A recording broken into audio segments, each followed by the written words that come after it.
Dalam kesempatan berbeda, Lisnawati, ibu kandung remaja 13 tahun yang tewas diduga dianiaya ibu tiri, melaporkan mantan suaminya sekaligus ayah kandung korban ke Polres Sukabumi.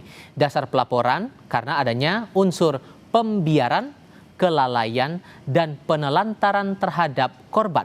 Lisnawati, ibu kandung NS, melaporkan AS, ayah kandung anaknya yang meninggal karena diduga dianiaya ibu tiri ke Polres Sukabumi. Dasar laporan dibuat karena terdapat unsur kelalaian, pembiaran, dan penelantaran terhadap almarhum semasa sakit.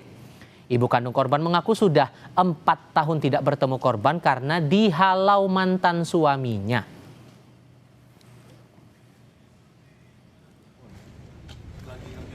Terakhir komunikasi 4 tahun yang lalu, nggak ada komunikasi sama sekali. Nggak sama sekali. Alasannya apa katanya, Bu? Alasannya emang dibatas-batasi sama ayah.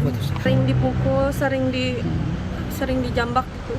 Termasuk sama almarhum tidak, Bu, waktu itu? Enggak, kan masih bayi juga. Masih bayi ya? Waktu dalam kandungan juga, udahlah kamu meninggal aja, meninggal sama anak saya bawa motornya diabrut-abrut.